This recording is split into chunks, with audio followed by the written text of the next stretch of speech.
This is a review on the PS2, GameCube, and console versions of this game. The GBA and PC versions of this game will eventually have separate videos linked in the description and information card. But hopefully time will tell and will be treated to a better follow-up if there ever is one.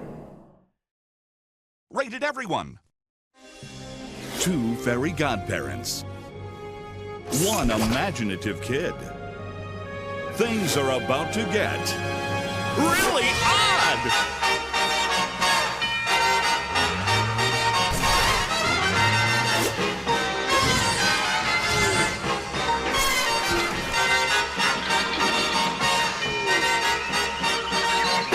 Fairly Odd Parents. Shadow Showdown. Coming soon.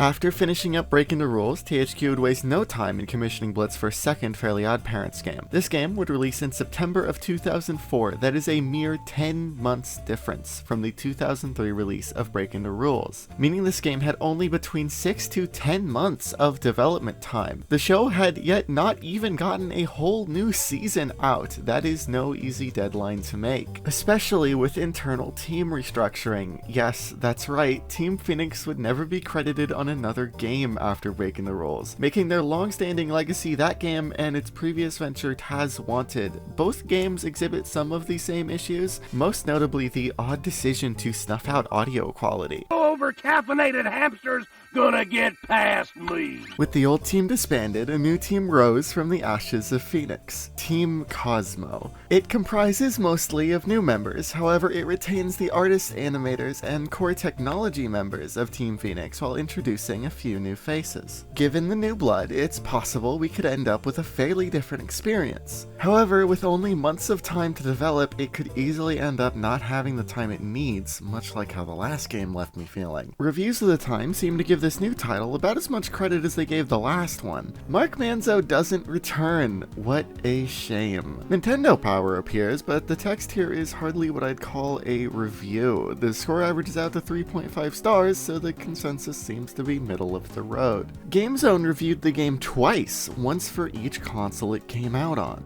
A little innovation scattered here and there would be great, and maybe a few more difficult aspects thrown in for older fans of the show would have been appreciated, but this game does so much right that it's hard to complain too much. The Bearer, GameZone. A slightly above average children's platforming game that delivers a fair amount of fun. Its good points are that it is an easy and enjoyable gaming experience. Its negative aspects are that it just could have been so much more, while yet maintaining its ease of play. IGN, as you'd expect, did not give the game any slack, earned or not. Fairly Odd Parents Shadow Showdown doesn't offer more than the bare minimum. It squeaks by with bland, tired game mechanics and graphics that just don't hold up to today's gamer. Juan Castro, IGN. PNGX also found a very middle-of-the-road experience. Overall, Fairly Odd Parents Shadow Showdown isn't a bad game. It just doesn't do anything particularly interesting to warrant playing through unless you're a diehard fan of the series. Jake Wilson, PGNX Media.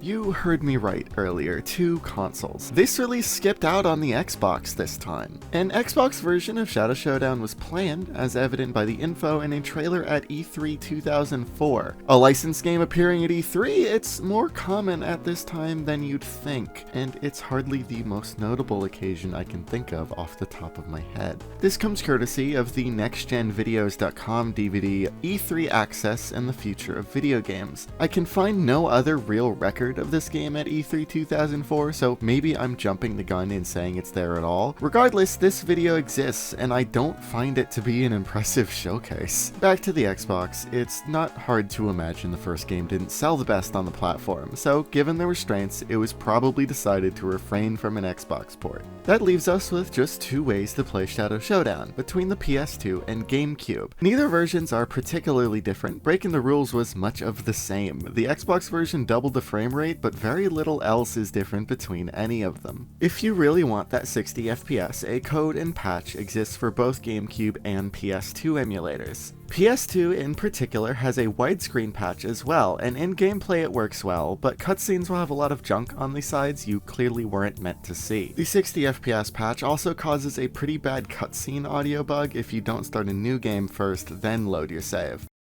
Oh boy, time to check in on the home improvement channel. I'd say the least intrusive experience would be the 60 FPS code on the GameCube version of the game with a slight CPU clock override. So to mirror the last game, I will be looking at the cover of this one as well. Right off the bat, this one is a lot better. There's a lot more than just the IP to get hooked on here, and they didn't give Cosmo a dead-eyed stare. This cleanup is representative of the game itself, as it retains all the positive aspects of the last game's visual design while cleaning up the pitfalls it had. The game puts a lot more effort into keeping the characters at angles they were designed to be viewed at, both in and out of gameplay. Timmy's dad, in particular, is a standout and immediately presentable example of that, but I don't have to pick moments that stand out, as this starts as soon as we hit new game. The very first thing you'll notice is not a single complaint I had about the last game has been retained. This is a real cutscene, with a lot of dynamic movements and an audio quality to match. I was having a horrible nightmare! Booting this game up for the first time is like watching a longtime friend change overnight. It sends a shock to the system. This is good on its own, but as a follow-up to Breaking the Rules, it makes it feel stellar, like I just inhaled fresh air for the first time in weeks. This new dynamacy makes for faster jokes with visual sound effects and music that greatly help accentuate the gag and overall story. The animations can be a little stiff on the occasion, but that is a mere nitpick compared to the metaphorical long jump the team made in quality. That isn't to say the game doesn't suffer from a few PS2-isms, as outside of the dedicated cutscenes, there's still plenty of standing and talking scenes. However, even these are lifted by a more dynamic camera and quicker-witted writing. The improvements even reach the game music. Breaking the Rules' tracks weren't bad, but this game takes a direction that will become a common talking point when Blitz Games is present: dynamic music. It's nothing immensely impressive, but along with being good overall tracks, every level has multiple tracks depending on the situation the player is in. A quieter track for exploration, and a more prominent track for when Timmy is running or engaged in combat. This brings a lot of livelihood to the game. All this praise, and I haven't even gotten to the gameplay yet. That is the kind of shock I'm in. Our story starts with Timmy impatiently waiting for the season finale of Crash Nebula. Just before the show starts, his TV stops working and emits nothing more than a colorful static. Timmy wishes for his TV to be fixed, but it doesn't work. In order to get this hiccup over with quickly, Wanda uses her emergency wand, which plays a training film on using wish stars. This is a magical film, so as part of the training, the cast is placed inside the film. It's possibly one of the most interesting areas visually, as the film is in a sepia tone, but the characters retain their colors, popping out from the film. It's here we meet the Fairy King and Queen, Oberon and Titania. Wanda remarks that the fairies haven't had a queen and a king for a very long time. This level works as a tutorial similar to Timmy's dream in Breaking the Rules. Much like that game, Timmy can talk to his fairies with the push of a button. This is a feature that won't get much use like the last game. They work a lot like, say, Navi from Zelda. Most of their dialogue is jokes, and I find it very charming, but I think they talk plenty enough during gameplay by themselves. There's different sets of dialogue for sections of stages, so you're likely not to hear all of them even if you wanted to. The increase in animation quality follows in the gameplay. Timmy's walk cycle is a lot more fluid, and since his head is so big, he leans into turns, which is a detail I love. The moveset is most of the same stuff. A double jump which feels a lot cleaner, it no longer has the hobbling feeling the last game gave me, and some additions. Timmy now has a run button, which in retrospect feels so natural to the moveset. Timmy can push blocks,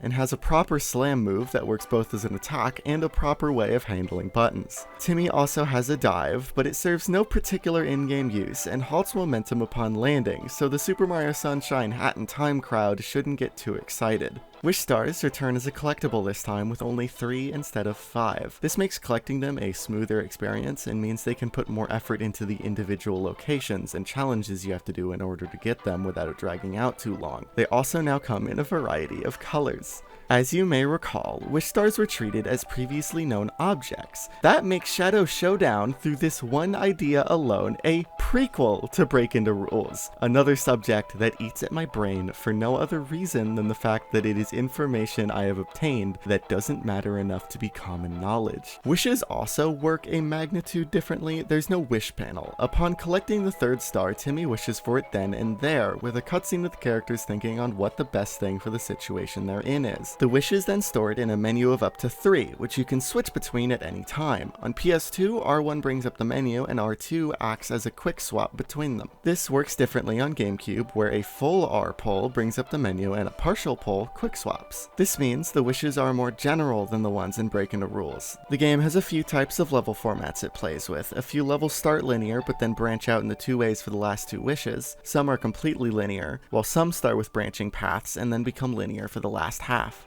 Because of the more open nature of the wishes, they aren't just needed for the sections, but stay useful in both new and previous parts of the stage. Gathering every collectible will require you to return to old portions with newly obtained wishes. You heard correct, plural collectibles. Breaking the Rules pretty much just had the Crimson Chin cards, but Shadow Showdown is pretty much overflowing with items to get. Crown coins return again, but this game drops the lives system, so you've got unlimited lives. Instead of 100 leading to an extra life, they are instead a fixed amount of 300 per stage, and can be spent in this shop. The items aren't anything special, but extra running, and if you're going for 100%, buying all the radars can be helpful. You have to buy them in order though, so buy the wish radar before you can get the coin radar and then the treasure radar. You will want these radars, as it's incredibly easy to find yourself in a needle in a haystack situation with 2 coins left to collect and a whole level to explore. Treasure is these presents around the stage. They contain a lot of things, such as stickers. These are very fun, they don't do anything in game, but they all come with descriptions of the characters pictured, which is a colorful set of flavor dialogue. Also available in the extras is video clips. These are obtained through a separate collectible, these clapboards. With only 1 per level, there's a lot less video clips in this game than Breaking the Rules. And most notably, Breaking the Rules on PS2 and Xbox separately rewarded you with the full episodes Mighty Mom and Dino Dad and Boy Toy respectively for getting every card. The GameCube version had an art showcase.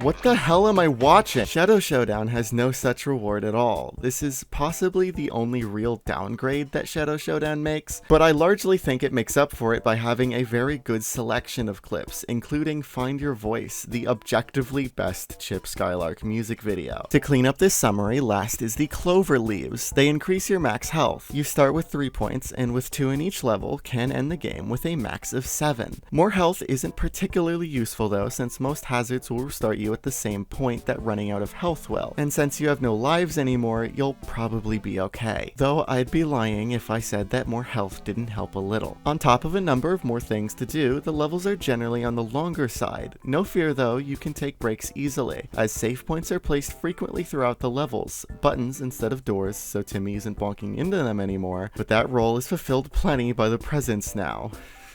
We've gotten a bit far ahead of ourselves, haven't we? Back to the game. To cover our bases, Timmy wishes for his TV to work with the wish stars, but apparently they aren't powerful enough for that, so after the training film is over, the crew goes to Fairy World to see what's up. Fairy World has been evacuated because nobody has magic, and Quince, a former royal jester, is terrorizing the world because he lost his job and wants it back. Jorgen sets the responsibility of stopping him on Timmy as we enter the first real level, Fairly Disastrous, a fairly simple starting stage that covers the main beats of the average stage. Quince has stolen the suits of all the cards, scared all the cows away from the fairy dairy, and destroyed the color factory. The cowboy wish is easily a low point as it's a textbook escort mission. The cows love to get hung up on geometry, but it's short enough to bear with. The color factory segment is fun. I think the Reparatron is cute. It reminds me distinctly of the brain drain from Jimmy Neutron in the way it engulfs Timmy's head. This level is possibly the best use of the wish's mini Metroidvania-ness,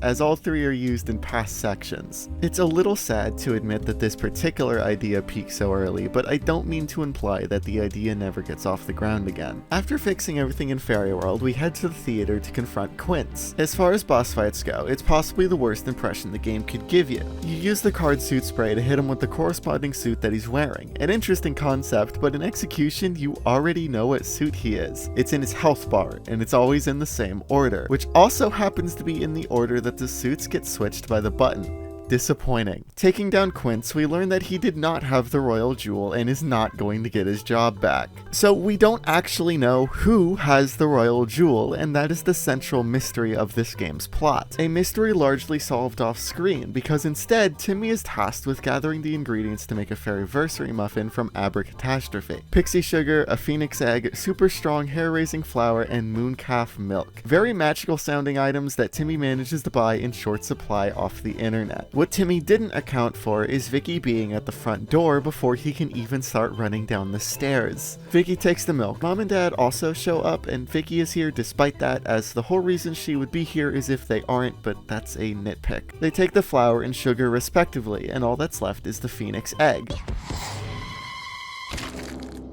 I must be losing my touch. With all lost, we head back empty-handed. We are instead tasked with doing what we can about the ingredients. We finally get to our hub world, which is Jorgen's Hall of Monitors. To call this a downgrade from Timmy's house as a hub world is an understatement. This game makes up for it in 700 other ways, but this is certainly a step down. Once again, the levels are segmented into episodes with a title card and a contained plot. Unlike Breaking the Rules, the levels are less an adoption of show ideas, but rather new ideas using common settings of the show for new plots. The big difference here is that every level serves a clear importance in the game's greater narrative. Every level serves to reach a particular goal in the main plot and not just its own. We get the choice of 2 levels. Unlike Breaking the Rules, you cannot play levels out of order, and you at most get a choice of 2, but you cannot continue until you've played both. Usually I start with Take It on the Chin. Timmy, wondering where he can get another phoenix egg, remembers that one is an important plot MacGuffin in a certain issue of the Crimson Chin comic. This comic read is another example of the game's stunning animated faithfulness to the source material. This is a general Chin plot, not really based on any episode. H2 Olga is a villain in the Crimson Chin comics that appears far more than any of the villains from the last game's chinless blunder. H2 Olga gets her hands on a phoenix egg, and with its power saps the Chin's powers containing them inside. Now she's flooded Cincinnati with water contaminated with Chintonite, explaining why it's harmful in order to become powerful enough to destroy the egg, and the Chin's powers forever. We need that phoenix egg, so Timmy goes into the comic book to save Crimson Chin and stop H2 Olga. This level starts with a lot of platforming over this opaque water. The first 2 wishes are placed at the start, and you have to reach the 2 top sides of the building to drain the water and enter the waterworks. The wishes are all, as you'd expect, Cleft Chin Wonder gadgets. The Crimson Wing, a pogo stick, and once in the waterworks, a freeze ray. All of these serve clear purposes in giving Timmy both vertical and horizontal mobility. Eventually, while working through the waterworks, we encounter the Crimson Chin tied up. We free him, but we still have to take down H2 Olga ourselves, as even though the Chin is a muscled adult and Timmy's just a child, the Chin is so used to his powers that the power of a normal human is akin to a case of the flu. The fight with H2 Olga at the heart of the waterworks is very simple. You need to run up the crumbling walkways to hit buttons that flood the pool H2 Olga is in with, I assume, sewage, which damages her. It's not a very active fight, and H2 Olga doesn't do anything directly, but it's a big step up from Quince for sure.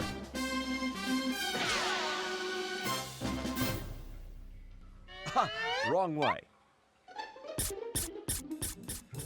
Next up, in Dad's Dream, Timmy works towards getting the sugar back from Dad. However, the living room TV now has also broken, displaying the same static as Timmy's TV. This causes Dad to fall into a deep sleep that Timmy can't externally wake him up from. This would be less of a problem if Timmy were able to catch the robot powered by the sugar. So, to wake up Dad, he goes inside the dream he's having, and the goal is to shock him awake. The easiest way is to destroy the giant robot he's dreaming about. We can't reach it though because Dad's unconscious is currently too asleep to make a boat that makes any sense. So we're in a hub area, and there are 3 different paths that lead to differing areas, each with a distinct theme and music. This level focuses very hard on Timmy's dad's more DIY handyman traits that aren't super often explored in the show itself. The wishes here are all very unique. My favorite has to be the idea bulb, which is used to attract moths and activate these worms. The magnetic pellet gun is satisfying to use, and the klaxon is a strange choice I adore. I hear that the GameCube version of this game has a chance to crash while using the klaxon, but during my many years of playing the GameCube version, I have never run into this issue. I have tested on real hardware, as you see here, for a while and had no results. The wish stars are always in the center area as you proceed through each one in a linear manner. At the end of each area is a lever that activates a dormant piece of Dad's brain, making the boat more of a real boat. Once all 3 are activated, you have to get fuel for the boat, which is done through this strange shmup minigame where you play as either one of the fairies. It's very simple and boring, and I'm almost confused as to why it's here at all, but I commend the attempt. Fighting Dad's robot is a chase. As the robot falls behind you, you have to Crash Bandicoot your way forward until you reach a crane. You wait until the robot is close, and then the button pops up so you can press it, hitting the robot with the wrecking ball on the crane, knocking its head off. You then need to just fire bolts at it and repeat until it's out of health. While more exciting, I do find that it's a little short in its breath, as a boss boss fight that comes out just a little too simple. Dad wakes up, and while showing off his robot, it immediately kills itself, and I think that speaks numbers about the life this little robot led. Now back in the surveillance hall, another level has unlocked and get a clue. Jorgen asks the gang to perform an investigation on the mansion that the former fairy royalty live in, and where the royal jewel had been stolen from. Timmy references Sam Spade the Maltese Falcon, which is quite a pull that I'm sure few of anybody got while playing this game. A joke that I find very in character for a Fairly Odd Parents plot, Maltese Chicken Timmy is so cute. This is a highly interesting break from the more episodic nature of this adventure to have a level that is entirely focused on the main mystery plaguing this game. We are greeted by the Chamberlain, but our focus right now is on a door that never opens right at the center. We interrogate the door, but his response basically comes out to, "I'm a door that never opens. What about that isn't clear to you, kid?" So we have to explore the rest of the mansion for both clues and any way that a perpetrator could have entered the treasure room. This level plays out like a haunted mansion. Ghosts and living armor fill the place. The wish stars in this level are possibly some of the most interesting, as they require you to do simple puzzles. The standard is this one, where you have to press all the buttons in the room on a timer, and it expects you to perform some platforming with some pretty strict timing. The first wish is focused on finding a way to the doorway on the ceiling of the main hall. Fairies don't need stairs, but the lack of a solid path up keeps Timmy from being able to investigate. The wish stars aren't powerful enough for flight, so we get a mansion upside downer, my favorite wish in the whole game. It's very fun to play with, if at most a little annoying to grab collectibles with. It really leads to needing to comb this level's every corner to grab every collectible. Going up the mansion, we come across a painting with hollowed eyes, a horror mansion classic. Through this, we learn a few things. Oberon and Titania stole the jewel for themselves and framed Quince for it. They appear to be doing it for the sake of a shadowed third party. This makes the big picture pretty clear, however this is only hearsay. We need more evidence. Entering a room over, we find a large loom, spinning up large amounts of magical thread. This is strange, as royalty, they should have all the clothes they could ever want. At the end, Timmy wishes he was a ghost in order to face through grates in ceilings and floors. I wish I could be a ghost! And finally, back at the bottom, Timmy wishes for a magical magnifying glass that can show invisible platforms and a trail leading us right to the end of the stage. We finally land ourselves inside the secret treasure room, totally empty. The boss of this level is a rather unconvincing ghost. One of the best boss fights in the game, it requires you to use multiple wishes, notably the magnifying glass and the mansion upside downer. You use the magnifying glass to see the ghost while invisible, so you can move a block under it and hit it using the mansion upside downer. Though they do not move once vanishing, so as a kid I always preferred the method of having them vanish while already over a block and vibe checking them immediately. Defeating the ghost, we find it's obviously Oberon and Titania trying to scare us off using the magical cloth from before. They accidentally reveal that they've given the jewel to somebody else before escaping, because it's about as hard to catch a fairy as you'd expect of a creature that can teleport. Now our sole goal is to finish making the muffin, find out who has the jewel and where, which kind of sounds like exactly where we were. But seeing as we only have 2 levels left, it's clear we're closing in on them. Vicky Strikes Back as a title is a bit of a misnomer, seeing as what Vicky is striking back for is rather vague. While watching TV, it bugs out, as it has so far, and the show Vicky had flipped through while looking for a particular channel becomes summoned into reality. In this case, one of those History Channel pseudo-scientific alien shows. Vicky is put into a seat of power on Yugopotamia, where she rules over the galaxy, everything except, as a shadowy figure tells her, Earth. Once again, donning the Crash Nebula suit, this level is reminiscent of the last game's Crash Landing. The jetpack right off the bat is the first wish, now with a proper fuel gauge and a heavier feeling, but the entire stage is more steeped in the spacey aesthetic, and I think it pulls off a feeling that makes it one of the best stages in the game.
This stage does something a little new for the Wish Stars in a sense, that each one is behind a fairly intense challenge specifically just for it. I wish this had been done more in this game, but they pulled it off at least once. After the jetpack, we learn that a substance called Eugonium is all over this place. Eugonium is an intangible, invisible substance that becomes solid when in contact with gamma radiation. So to get past these areas... Okay then, I wish for gamma rays. 1 bucket of gamma rays coming up.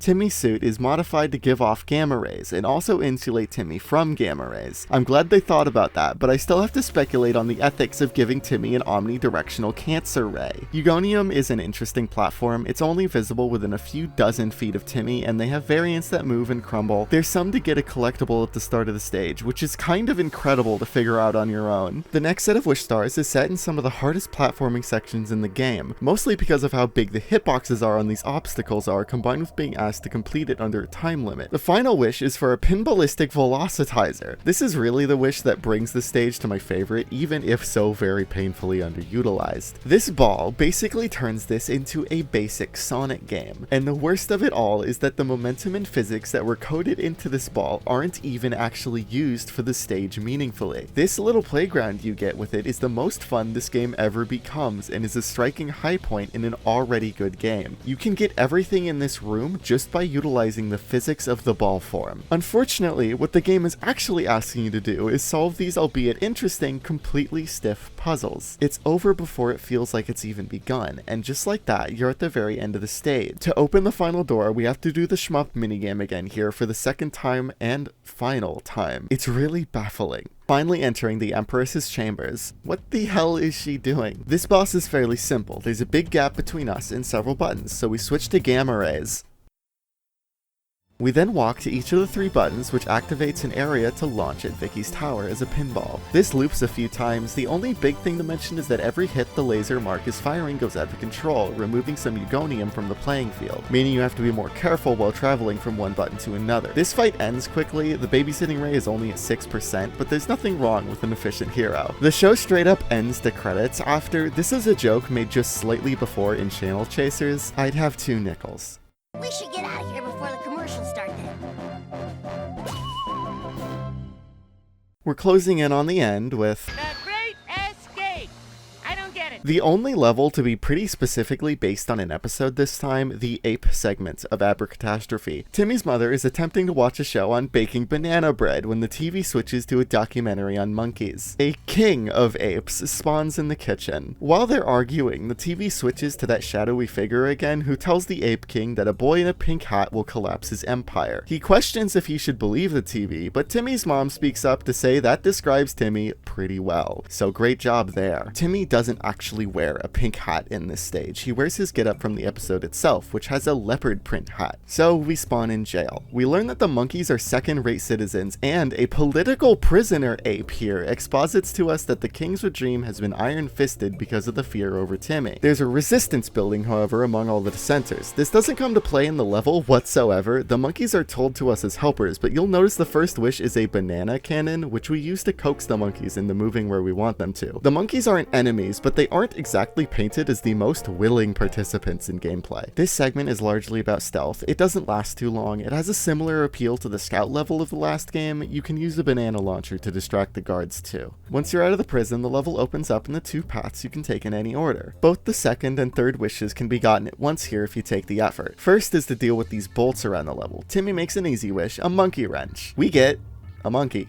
Luckily, he does unscrew bolts pretty efficiently, and as a bonus, he's pretty cute. He can also grab onto hanging grates for as long as his grip holds out. And lastly, we get to climb vines on the walls by being a lizard. A fun power-up, but I discovered this as a kid. If you jumped off the ledge where you climbed up as a lizard towards the end of the area, you can easily activate a moon jump glitch. It's fun to play with, but hard to control, as you can really only go up. To go back down, you can slam, but be sure you know there's ground below you. This has already been discovered independently of me, unfortunately, so my discovery as a kid isn't changing the speedrunning scene or anything. Once you reach the the top of either section, we reach the entrance to the King's Court, but there's no way in. These two bananas act as the key to the monkey head's lock. You have to slam both of them, which means climbing up here twice on each side. Once open, we enter the boss with the Ape King. This is another interesting boss. You need to use the banana cannon to stun him, and then you can climb up as a lizard and deal damage with a slam. This is a good use of most of the abilities Timmy has in this stage. Once taken down, Timmy's mom is upset despite asking us to save her, but to get the flower off of her, Timmy tells her it's destroyed. The show ends, and Cosmo makes an unexpected joke about a TV's vertical hold. This might be an unnecessary explanation, but a vertical hold is a feature of CRT televisions to keep them in sync with the broadcast. You'd move the knob until the screen stopped scrolling and held still. This is a joke I wasn't expecting this game to make, which in an ironic sense makes this game an experience ever more reminiscent of the show, a very good thing. We've gotten all the ingredients for the Fairyversary muffin and can bake it, but a problem arises when it's simply too hot to eat. So left with only time that needs killing, we do what we can to delay the use of the royal jewel. Jorgen has pinpointed the source to channel 13, and we go there to Shadow Showdown. Entering the station, we find the fairy royalty tied up already, claiming that the third party had lied to them and didn't fulfill their part of the deal. The Chamberlain is here to tell us, not before the villain himself appears to confirm. The Chamberlain separated himself from his shadow to serve the royals better, not realizing that all shadows are evil, which is one hell of a generalization, but I guess if the shadow says it, I can't argue. This twist is obvious. It's on the cover. You haven't even played the game yet, and I'm pretty sure you knew. But it is a mystery that gets built up in the game, and I have to commend that. You may not have noticed, but in the mansion level, the Chamberlain does in fact not have a shadow. Now, with the real villain revealed, all that's left is the boss fight with him. I think this is sorely missing either a more complex boss or an entire level. You simply have to press two of the buttons attached to the lights around the stage and then slam on one of the shoes to do damage.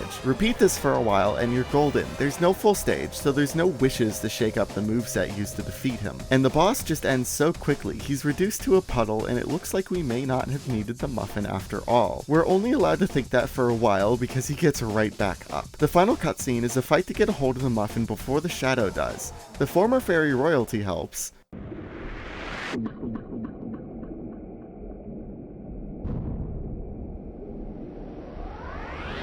I wish that everything was back to normal. And just like that, it's over. Timmy's invited by the fairy royals to dinner, but we have a Crash Nebula to catch. Getting back, the TV finally works, and that was the repeat of the season finale of Crash Nebula, which will never be shown again. Here's hoping you didn't miss it. we took just barely too long. Too distraught to remember that we didn't just restore the TV, but the wishing power of all the fairies too. Timmy can just wish for a copy of the Crash Nebula season finale, ending the story of Fairly OddParents Shadow Showdown. It's got a real climax, unlike Breaking the Rules, though it feels like the conflict with the Shadow at the end doesn't get to flesh out like a true ending should have. I certainly feel the fight should have been longer and more difficult. It's just the smallest smidgen of a difference that would make this ending feel complete. Shadow Showdown is again a step up from Breaking the Rules in more aspects than I've seen from any sequel I've ever played. From better controls, better animations, to better story, this is a game in the series that I'd say everybody who loves the show would undeniably get a kick out of. This much is shown in the PS2 exclusive documentary video. You also get extra Q&A videos using button combos on the title screen. Here's a list. I'm learning new things about this game even now. It's clear from the interviews that everybody involved was intent on showing the very best a game like this could offer, making sure that everything here had the same entertaining quality as the TV screen. We've also made sure there's a lot of replay in there. We've got a lot of pickups in there, a lot of special bonuses as well, things you can unlock, videos from the show. So there's a lot of things to do. With everything offered here, I could only wish that Blitz got a third chance. Worst impression the game could give you. You use